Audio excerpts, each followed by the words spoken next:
Je m'appelle Emily Parker. J'ai 31 ans. Je vis seul à Seattle. Et mon frère m'a un jour traité de paranoïaque parce que je voulais une chose simple. L'intimité, pas le secret, pas la distance, pas une double vie cachée. Juste une porte verrouillée, un appartement tranquille et le droit de décider qui pouvait entrer dans mon espace. Apparemment, dans ma famille, cela suffisait à faire de moi le problème. Quelques mois plus tard, devant la salle d'audience 6A, mon frère a vu la clé USB dans la main de mon avocate et a finalement eu l'air effrayé. Il s'est approché de moi, a baissé la voix et a dit « S'il te plaît, ne fais pas ça ». Je l'ai regardé droit dans les yeux et j'ai répondu « Il est trop tard, mon frère ». 3 heures après, un juge lui a ordonné de se tenir à 500 pieds de moi, de mon domicile et de mon lieu de travail. Mais cette histoire n'a pas commencé au tribunal. Elle a commencé au dîner de Thanksgiving, lorsqu'une conversation anodine sur les doubles des clés s'est transformée en le moment où ma famille a décidé que mes limites étaient une insulte.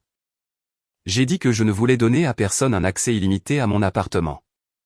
Mon frère a ri comme si j'avais avoué dormir avec un couteau sous mon oreiller. Ma mère a souri nerveusement. Mon père a essayé de changer de sujet, mais mon frère a continué, disant que j'étais trop secrète, trop sur mes gardes, trop obsédée par le contrôle de mon espace. Puis il a fait une blague sur le fait que les gens comme moi ne devraient pas vivre seuls si nous avions si peur du monde. J'aurais dû savoir, à l'expression de son visage, qu'il ne plaisantait pas. J'aurais certainement dû savoir que quelque chose se préparait quand il a souri de l'autre côté de la table et a dit « Un jour, tu me remercieras de t'avoir appris une leçon ». Avant que je vous raconte ce qu'il a fait après ça et comment un vieux double de clé s'est transformé en humiliation publique, en rapport des autorités et en une ordonnance du tribunal, dites-moi, quelle heure est-il pour vous en ce moment, et d'où regardez-vous? Je suis curieuse de voir jusqu'où cette histoire voyagera. Le nom de mon frère est Ryan. Il a 34 ans, charmant de la manière que les gens confondent souvent avec de la gentillesse, et il a passé la majeure partie de sa vie à considérer les limites des autres comme des insultes personnelles. Quand nous étions enfants, il a lu mon journal intime 2 fois, puis a dit à mes parents qu'il ne l'avait fait que parce qu'il s'inquiétait que je devienne trop secrète. La première fois, j'avais 12 ans. La seconde fois, j'avais 15 ans. Et il se tenait à l'entrée de ma chambre, tenant mon carnet comme une preuve, pendant que ma mère me disait que je ne devrais pas écrire des choses si je ne voulais pas que la famille les voie. C'est la phrase qui a vécu dans ma poitrine pendant des années. Non pas parce qu'elle était cruelle, mais parce que tout le monde dans cette pièce agissait comme si c'était normal. Alors, quand j'ai emménagé dans mon propre appartement à Seattle, j'ai construit ma vie très soigneusement. Je travaillais comme stratège de contenu senior pour une entreprise de technologie de la santé en centre-ville. J'enseignais un petit cours de yoga le samedi matin pour le plaisir et je gardais mon appartement propre, calme et à moi. Pas de drame, pas de chaos, personne n'entrant sans permission. La première vraie fissure s'est produite 9 jours après Thanksgiving. Je suis rentré du travail avec des plats thaïlandais à emporter et un sac d'ordinateur, et ma porte d'entrée était déverrouillée. Mon cœur a chuté si vite que je n'ai pas pu respirer pendant une seconde. Je me souviens avoir posé la nourriture sur la table du couloir, avoir attrapé mon téléphone et avoir poussé la porte avec cette affreuse adrénaline glacée où votre corps est prêt pour le danger avant que votre cerveau ne rattrape le coup. Ce que j'ai trouvé n'était pas un intrus. C'était Ryan, debout dans ma cuisine avec la porte du réfrigérateur grande ouverte, déplaçant des récipients comme s'il vivait là. Il s'est retourné, l'air vraiment satisfait de lui, et a dit « Tu vois, c'est exactement de ça que je parle. Tu as 3 sortes de moutarde et presque pas de vraie provision. Tu as besoin de quelqu'un qui veille sur toi. » Pendant une seconde entière, je n'ai même pas pu traiter l'insulte parce que j'essayais encore de traiter le fait qu'il était à l'intérieur de mon appartement. Puis je lui ai demandé comment il était entré. Il a dit que maman avait fait faire un double de clé quand j'avais emménagé, pour les urgences, et le lui avait donné parce qu'il lui avait dit qu'il s'inquiétait que je m'isole. Il a dit cela nonchalamment, comme s'il expliquait où il avait acheté son café. J'ai demandé à ma mère plus tard et oui, elle l'avait fait des mois plus tôt et ne l'avait jamais mentionné. Elle a dit qu'elle avait oublié. Je ne crois pas cela. Je pense qu'elle n'a tout simplement jamais considéré que mon consentement était pertinent. J'ai dit à Ryan de sortir. Il ne l'a pas fait. Pas tout de suite. Il s'est en fait appuyé contre mon comptoir et s'est lancé dans un discours sur la façon dont l'intimité devient de la paranoïa quand on arrête de laisser les gens entrer. Comment il essayait de m'empêcher de devenir une de ces femmes qui vivent seules trop longtemps et commencent à se méfier de tout le monde. Il a dit que mes rideaux occultants, mon casier de livraison, mon habitude de mettre mon téléphone en silencieux après 22 heures, tout cela était la preuve que je devenais malsaine. Il a même ri et dit qu'une personne normale serait soulagée que sa famille se soucie assez d'elle pour prendre de ses nouvelles. C'est à ce moment-là que quelque chose a changé en moi. Non seulement parce qu'il était chez moi sans permission, mais parce que j'ai soudain compris la forme de ce qu'il voulait. Il ne voulait pas seulement l'accès à mon appartement. Il voulait l'autorité sur ma vie. Il voulait être celui qui décidait de la signification de mes choix. Je lui ai dit à nouveau, plus fermement, de quitter mon appartement et de poser la clé sur la table. Il m'a traité de dramatique. Il a pris 2 photos de mon salon avant de partir. Pour le contexte, a-t-il dit, et il est sorti en secouant la tête comme si j'étais la personne déraisonnable. Cette nuit-là, j'ai changé les serrures, installé une 2e caméra dans l'entrée et je me suis assise sur mon canapé avec toutes les lumières allumées parce que je me sentais stupidement, humiliantement, violé. Pas peur d'un étranger, peur de la logique de ma propre famille. Ryan avait franchi une ligne et croyait toujours, d'une manière ou d'une autre, qu'il était la victime. Ma mère s'est excusée, mais c'était le genre d'excuse qui était en réalité une supplication pour que je me calme. Mon père a dit que Ryan était allé trop loin, mais a immédiatement enchaîné avec « il part d'une bonne intention ». Je me souviens avoir ri à cela. Un rire court et laid. Parce que si quelqu'un s'introduit dans votre appartement pour prouver que vous êtes trop protectrice de votre vie privée, quelle est exactement la bonne intention censée annuler cela? C'est cette nuit-là que j'ai réalisé que ça n'allait pas se tasser. Je pensais que changer les serrures mettrait fin à tout ça. Ce ne fut pas le cas. Cela ne fit que l'insulter. Pendant les 2 semaines suivantes, Ryan s'est comporté comme un homme à qui on avait dit non pour la première fois de sa vie et qu'il avait pris comme un défi. Il a commencé par des textos. Au début, il semblait presque raisonnable. Je prends juste de tes nouvelles. Est-ce que ça va? Je n'ai pas eu de tes nouvelles. Puis ils sont devenus envahissants. Pourquoi ne réponds-tu pas? Es-tu à la maison? Qui est avec toi? Envoie une photo pour que je sache que tu vas bien. Si je ne répondais pas dans l'heure, il envoyait des captures d'écran de mon silence à nos parents avec des messages comme « Voilà ce que je veux dire ». Elle se renferme dès que quelqu'un montre de l'inquiétude. J'ai essayé d'être calme. J'ai répondu parfois, gardant mes réponses courtes, lui disant que j'étais occupé, que j'allais bien, lui disant à plusieurs reprises que se présenter à l'improviste ou exiger des preuves de mon bien-être n'était pas du soutien. Il traitait chaque limite comme un symptôme. Plus je m'expliquais clairement, plus il devenait convaincu que j'étais en train de perdre pied.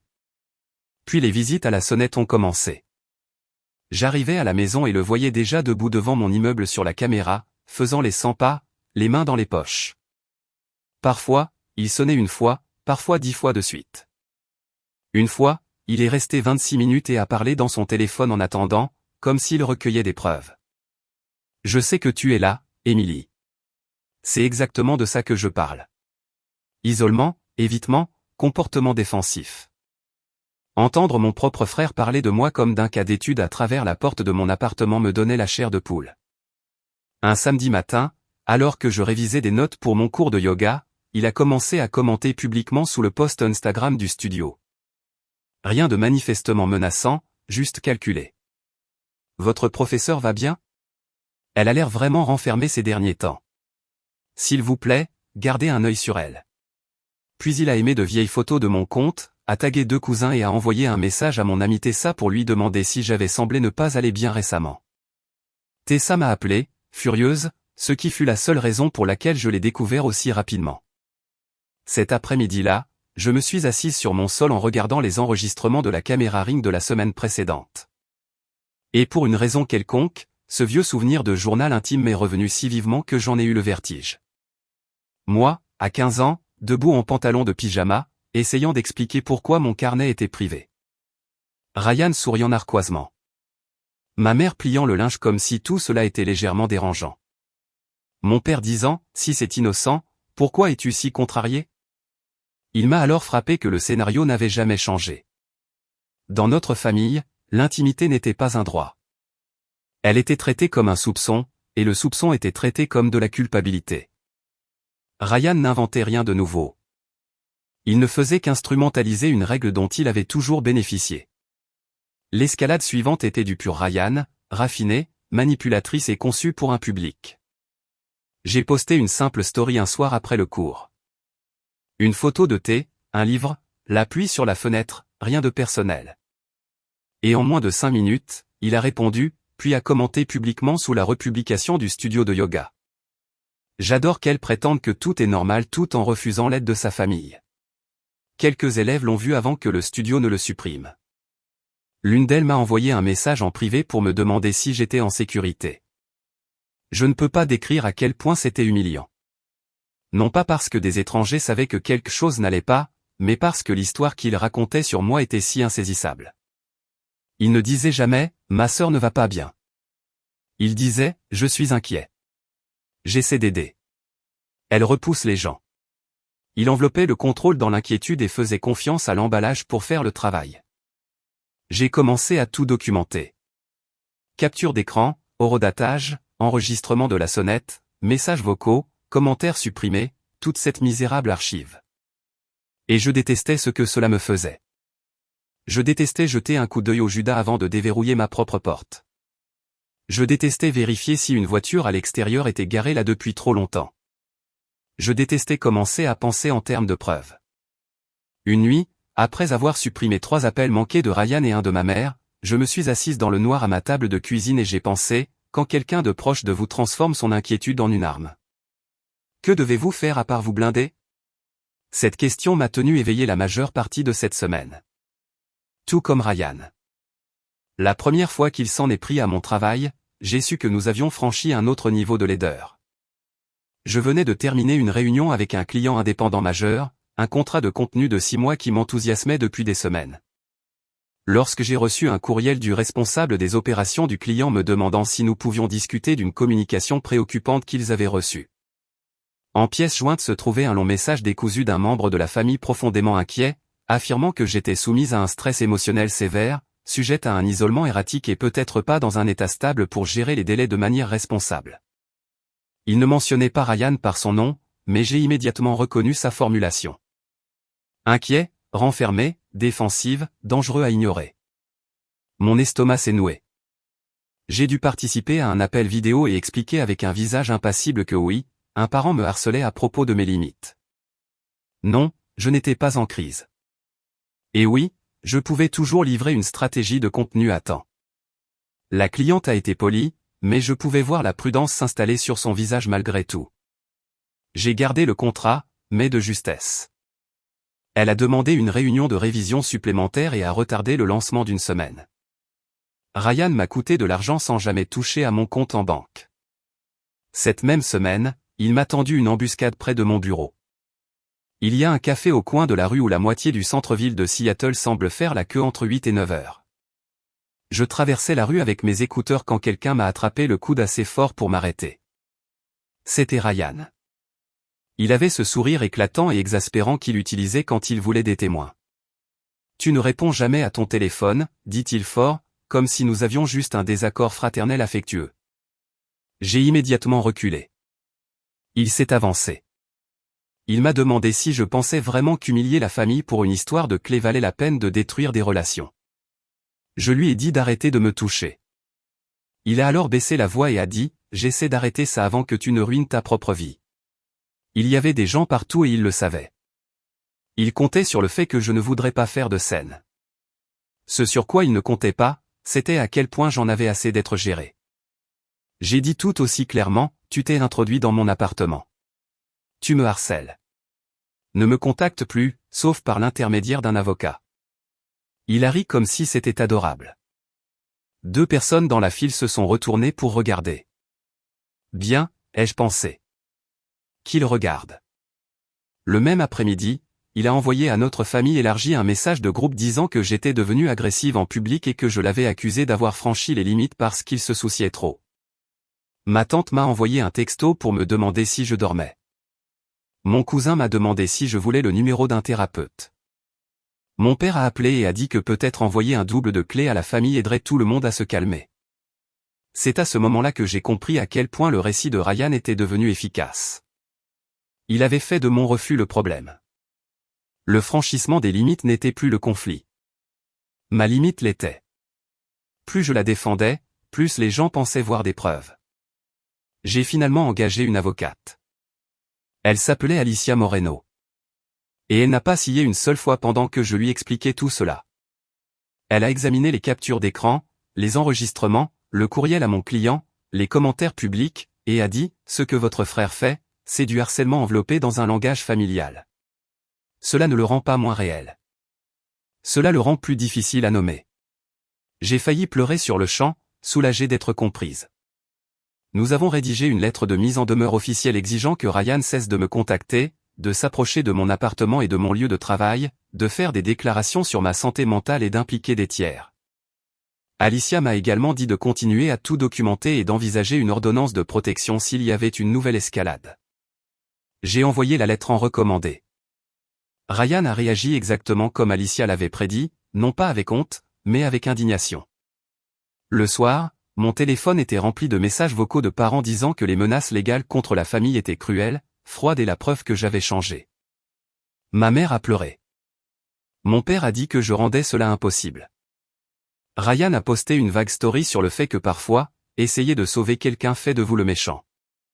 Les gens ont répondu avec des cœurs, de petits cœurs numériques de soutien pour un homme qui s'était introduit dans mon appartement et avait essayé de saboter mon travail. J'ai bloqué plus de gens cette nuit-là que je ne l'avais fait au cours des 5 dernières années. Et pourtant, pendant 48 heures bénies, mon appartement était silencieux. Pas de téléphone qui vibre, pas de sonnette, pas de bruit de pas à l'extérieur. Je me tenais dans ma cuisine en préparant du thé et je me suis surprise à trembler quand même, parce que la paix après le harcèlement ne semble pas paisible au début. Elle semble suspecte. C'est comme l'inspiration avant le prochain coup. Je me souviens avoir regardé la serrure que j'avais changée et avoir pensé, protéger mon espace était-il vraiment suffisant pour faire de moi la méchante de ma propre famille? Ryan semblait le croire. Pire, il semblait déterminé à le prouver à tout le monde. Il n'a pas attendu longtemps. 3 jours après avoir reçu la mise en demeure, Ryan a de nouveau changé de tactique. S'il ne pouvait pas obtenir de réaction de ma part directement, il essaierait les institutions. D'abord, ce fut la direction de mon immeuble. J'ai reçu un courriel me demandant s'il y avait eu des troubles récents liés à des préoccupations de bien-être, car quelqu'un avait appelé pour dire qu'un résident de mon étage se comportait de manière imprévisible. Installer des caméras intérieures excessives et créer un environnement potentiellement dangereux. J'ai dû m'asseoir dans le bureau de location et expliquer les enregistrements de ma propre caméra de porte d'entrée à un gestionnaire d'immeuble qui avait l'air embarrassé même de poser la question. Puis est venue une fausse plainte pour bruit. Puis une affirmation selon laquelle j'avais laissé des notes dérangeantes dans le couloir, ce qui était absurde car je parlais à peine à mes voisins au-delà des salutations polies. Le gestionnaire a finalement admis que la même voix masculine avait appelé plus d'une fois. Il ne pouvait pas me dire le nom, mais il n'en avait pas besoin. Je savais. Une semaine plus tard, alors que j'enseignais le yoga, mon téléphone n'a cessé de vibrer dans le bureau du studio. Quand le cours s'est terminé, j'ai découvert 2 appels manqués d'une ligne non urgente des autorités et un message vocal d'un officier me demandant de le rappeler car quelqu'un avait demandé une vérification de bien-être. Apparemment, un membre de la famille avait signalé que j'étais devenu isolé, instable et injoignable. J'avais été injoignable pendant exactement 53 minutes parce que j'enseignais. C'est dire à quel point le déclencheur était devenu mince. J'ai rappelé, expliqué la situation, et l'officier avait l'air fatigué, de la manière dont les gens ont l'air fatigués quand ils savent déjà qu'ils sont utilisés dans le drame familial de quelqu'un d'autre. Il m'a dit de documenter l'appel et d'envisager de porter plainte si cela continuait. Cette nuit-là, je n'ai pas beaucoup dormi, non pas parce que je pensais que Ryan s'introduirait à nouveau.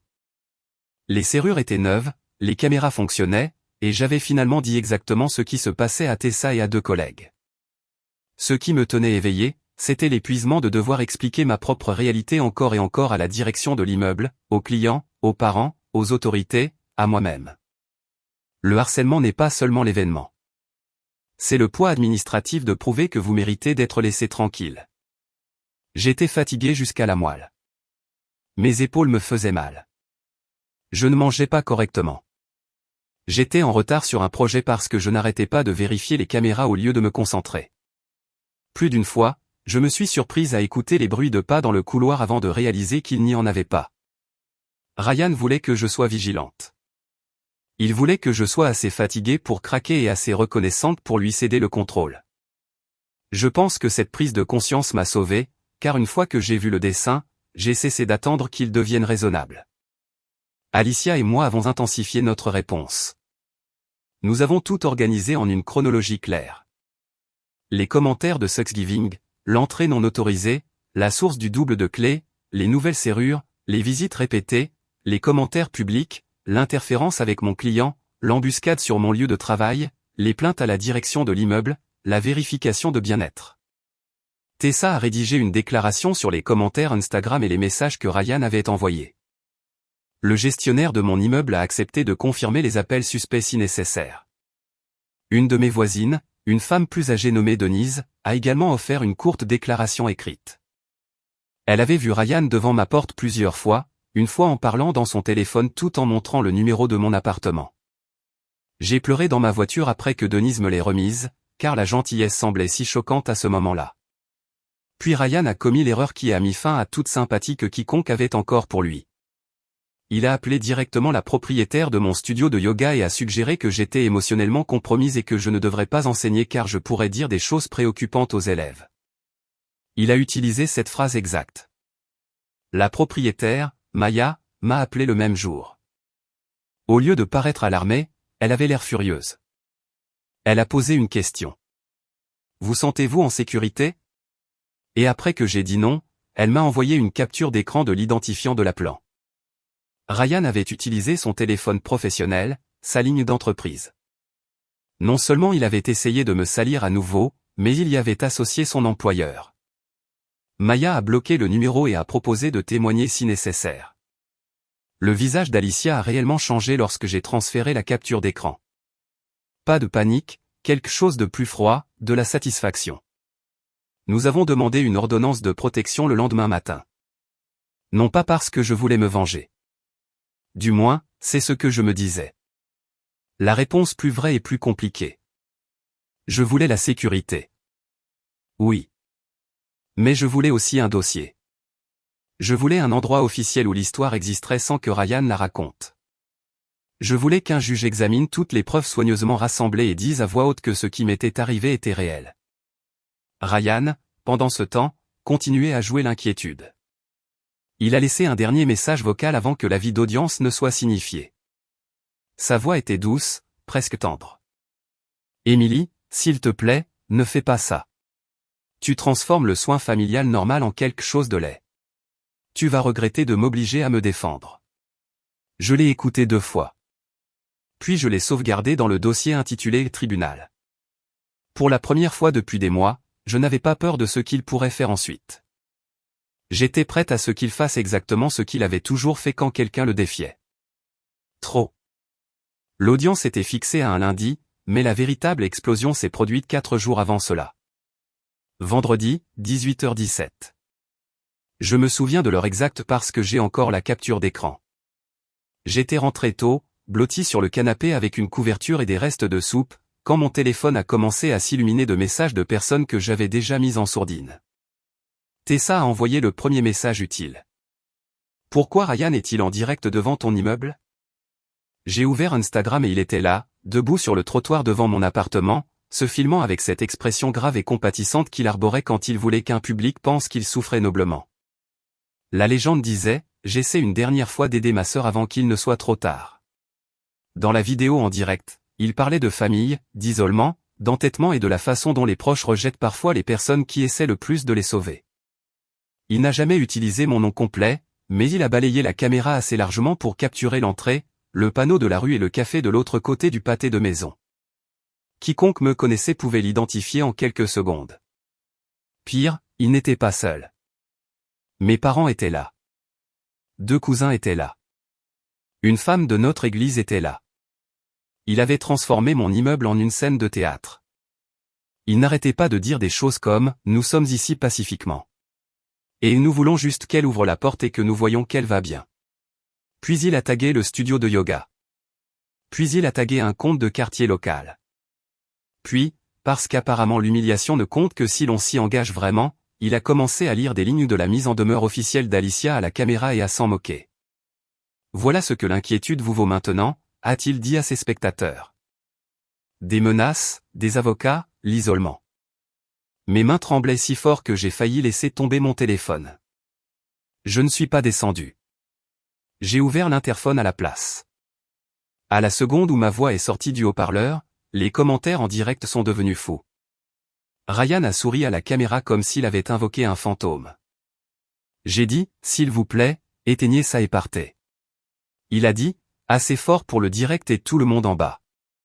S'il te plaît, ne fais pas ça, Emily. Ne rends pas les choses pires en public. Quelque chose en moi est devenu parfaitement immobile.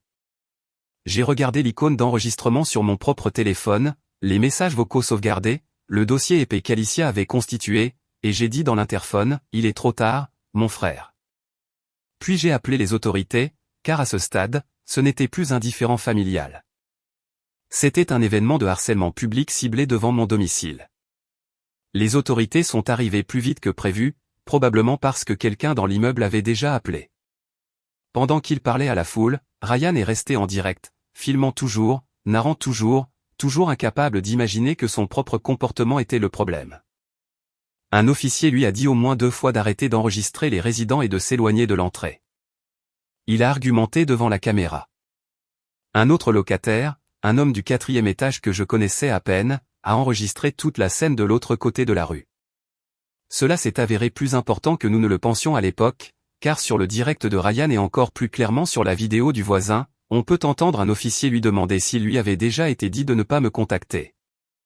On peut entendre Ryan dire que ce n'était qu'une tactique d'intimidation légale. On peut l'entendre admettre qu'il est venu quand même parce que quelqu'un doit passer outre sa paranoïa. Il nous a donné le langage lui-même. Les autorités les ont dispersés, mais pas avant de prendre des déclarations et de consigner la mise en demeure antérieure. Ma mère a pleuré sur le trottoir. Mon père avait l'air vide. Ryan avait l'air furieux, pas honteux, furieux que la scène qu'il avait mise en scène pour une victoire morale se soit transformée en preuve. À minuit, des extraits du direct avaient été enregistrés et republiés par des gens qui connaissaient des gens qui connaissaient des gens. Le comte de quartier qui l'avait tagué a supprimé sa mention et a publié une courte déclaration sur le respect de la vie privée des résidents. La communauté du studio de yoga l'a appris rapidement après que des élèves ont reconnu l'immeuble. Maya a publié son propre message le lendemain matin, calme et dévastateur, sur les limites, le harcèlement et le fait de ne pas instrumentaliser le langage de la santé mentale contre les femmes qui disent non. Elle n'a pas nommé Ryan.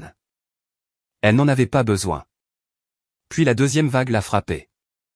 Ryan travaillait dans les ventes régionales pour une start-up de bien-être qui aimait se présenter autour de l'intelligence émotionnelle et du leadership.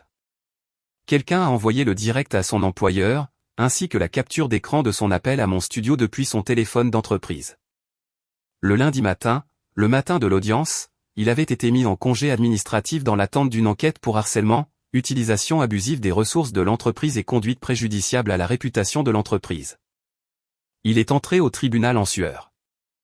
La salle d'audience 6 a été plus froide que je ne l'attendais. L'avocat de Ryan a tenté de plaider l'inquiétude, le malentendu, le conflit familial, la réaction émotionnelle excessive de toutes parts. Alicia a démantelé cela en moins de 20 minutes. Elle a présenté la chronologie proprement, l'entrée avec le double de clés, les visites répétées, les commentaires publics, l'interférence avec mon client, les plaintes à mon immeuble, la vérification de bien-être, l'appel au studio de yoga depuis son numéro professionnel. Le direct devant mon domicile après une mise en demeure écrite. Puis elle a fait écouter le message vocal où il prévenait qu'il devrait se défendre si je poursuivais. Puis elle a soumis l'extrait du direct et la vidéo du voisin. Ryan a cessé de regarder le juge après cela. Juste avant qu'Alicia ne remette la clé USB avec l'archive vidéo complète, Ryan s'est penché vers moi de l'autre côté de l'allée et a chuchoté, « S'il te plaît, ne fais pas ça. » C'était le moment du début de l'histoire. Je l'ai regardé et j'ai dit, « Il est trop tard, mon frère. » Pas fort, pas de manière dramatique, juste vrai. Le juge a examiné les preuves en silence pendant assez longtemps pour que je puisse entendre mon propre pouls. Quand elle a finalement parlé, sa voix était plate, de la manière dont les gens vraiment peu impressionnés parlent. Elle a dit, l'inquiétude n'excuse pas l'entrée non autorisée, les contacts non désirés répétés, le harcèlement public, l'interférence avec l'emploi ou un comportement destiné à intimider quelqu'un dans sa propre maison. Elle a accordé l'ordonnance du tribunal dans son intégralité, 500 pieds d'eux. Moi, de ma résidence, de mon lieu de travail et du studio de yoga. Pas de contact direct, pas de contact par des tiers, pas de référence en ligne destinée à identifier ou à provoquer. Puis elle a ajouté quelque chose auquel je pense encore. Le souhait de votre sœur d'être laissée seule n'était pas une urgence de santé mentale. C'était une limite. Ryan a alors perdu le contrôle, pas violemment, socialement. Il a lâché que tout le monde me confortait dans mon délire, que j'étais malade, que c'était exactement comme ça que les familles se déchiraient, que je regretterais d'humilier la seule personne qui se souciait assez de moi pour se battre pour moi. Le juge l'a fait taire si sèchement que la salle est devenue silencieuse. Son explosion a fait visiblement grimacer le greffier. Ma mère s'est remise à pleurer. Mon père continuait de fixer le plateau de la table. Et Ryan, pour la première fois depuis Thanksgiving, n'avait pas l'air juste, ni inquiet, ni supérieur, juste exposé. Cet après-midi-là, son entreprise a prolongé sa suspension. 10 jours plus tard, ils l'ont licencié. Officiellement, c'était pour des violations de la politique et un préjudice à la réputation. Officieusement, il s'était rendu inemployable dans le langage moral exact qu'il aimait instrumentaliser contre tout le monde. Les retombées après le tribunal ont été brutales, mais elles ont été finalement honnêtes. Le direct de Ryan en avait trop montré. Même les parents qui l'avaient défendu ne pouvaient pas prétendre que la scène devant mon immeuble ressemblait à de l'amour. Cela ressemblait à de la coercition avec un bon éclairage. Quelques membres de la famille s'accrochaient encore à l'ancien scénario, disant que l'action en justice était extrême, que la famille ne devrait pas traîner la famille devant les tribunaux, que Ryan était sous pression et était allé trop loin parce qu'il se souciait trop. Mais cet argument a rapidement perdu de sa force une fois que son emploi a pris fin et que plus de gens ont vu les images. La femme de l'église, qui s'était tenue sur le trottoir avec lui, a cessé de lui parler après avoir appris qu'il était entré dans mon appartement des mois plus tôt avec un double de clés. Un cousin s'est excusé auprès de moi en privé. Un autre a admis que Ryan avait raconté différentes versions de l'histoire à différentes personnes tout l'hiver. Ma mère, pour la première fois, a dit la phrase que j'avais besoin d'entendre d'elle depuis des années. J'aurais dû l'arrêter il y a longtemps. Cela n'a rien réparé, mais c'était important. Les conséquences pour Ryan se sont accumulées rapidement après cela. Son employeur l'a licencié. Un contact de l'industrie orientée client a republié le direct avec un commentaire sur les hommes qui confondent contrôle et soins, ce qui a effectivement brûlé son image professionnelle dans un réseau local étonnamment petit. Sa petite amie a déménagé dans les 2 semaines. 2 de ses amis les plus proches ont cessé de lui répondre après que l'ordonnance du tribunal est devenue un dossier public dans le système du comté. Il a essayé de se présenter en ligne comme la victime de la cancel culture et de la trahison familiale. Mais comme l'ordonnance du tribunal interdisait les contacts indirects et les références identifiantes, Alicia a envoyé un autre avis et il a dû retirer les publications. Il a fini par retourner vivre chez mes parents à Bellevue. Sans emploi, furieux et soudainement piégé dans le même système familial qu'il avait passé des années à manipuler depuis le centre.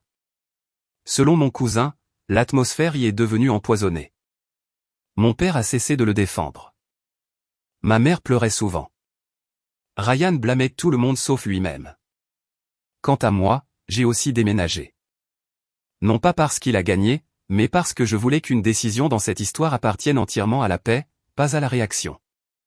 J'ai trouvé un appartement plus petit dans une autre partie de Seattle avec une meilleure lumière, aucun souvenir attaché, et un immeuble où personne ne connaissait mon visage d'indirect. Je n'ai pas donné mon adresse à ma famille. Mes parents ont mon numéro de téléphone et mon courriel. C'est suffisant.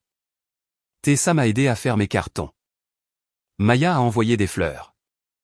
Denise de l'ancien immeuble m'a donné une carte qui disait « Une porte verrouillée n'est pas une excuse ». Je l'ai gardée. Il existe une version de cette histoire où la fin est propre et inspirante, où ma famille apprend une leçon ensemble et où tout s'adoucit en réconciliation. Ce n'est pas cette version. La vérité est plus dure. Je dors mieux maintenant, mais je vérifie toujours le couloir avant d'ouvrir ma porte. Parfois, je suis plus calme, mais il y a des jours où je me sens encore en colère d'avoir dû passer des mois à prouver que j'avais le droit d'être laissé seul. Je n'ai pas perdu toute ma famille, mais j'ai perdu le fantasme d'une famille. Et étrangement, cela a été libérateur, car une fois que vous cessez de supplier les gens de comprendre une limite qu'ils bénéficient de franchir, vous pouvez commencer à construire une vie autour des gens qui n'ont jamais eu besoin qu'on la leur explique. La partie la plus satisfaisante, la vraie vengeance, si je suis honnête, n'a jamais été l'ordonnance du tribunal elle-même. C'était de voir le déguisement préféré de Ryan échouer. Il m'a traité de paranoïaque parce que je voulais de l'intimité. Il s'est introduit dans mon appartement pour prouver que je ne devrais pas en avoir. Il a dit à tout le monde qu'il aidait tout en sapant mon travail, ma réputation et ma maison. Et à la fin, la chose qu'il a détruite était la seule chose en laquelle il avait le plus confiance, sa propre performance. Il a diffusé en direct son inquiétude. Il a narré sa droiture. Il a fourni au tribunal, à son employeur et à la moitié de la ville un dossier parfait de qui il était vraiment. Je n'ai pas eu à l'exagérer. J'ai juste eu à cesser de le protéger des conséquences d'être lui-même. S'il y a une leçon que je retiens de tout cela, elle est simple. L'intimité n'est pas de l'égoïsme. Les limites ne sont pas de la cruauté. Et quand quelqu'un qualifie votre autoprotection de problème, vous devriez regarder très attentivement à quel accès ils sont en train de perdre. Je me tenais dans mon nouvel appartement il y a quelques semaines, les clés à la main, la lumière du soleil traversant le sol, et j'ai réalisé quelque chose que j'aurais aimé apprendre beaucoup plus tôt. Verrouiller une porte, ce n'est pas exclure l'amour. C'est parfois la première façon honnête de laisser entrer la paix. Alors dites-moi ceci. Si quelqu'un dans votre propre famille transformait l'inquiétude en contrôle, que feriez-vous? Et combien de temps attendriez-vous avant de décider qu'être votre parent n'est pas une licence pour vous posséder? Cette histoire est entièrement fictive et est destinée uniquement à des fins de divertissement et d'éducation.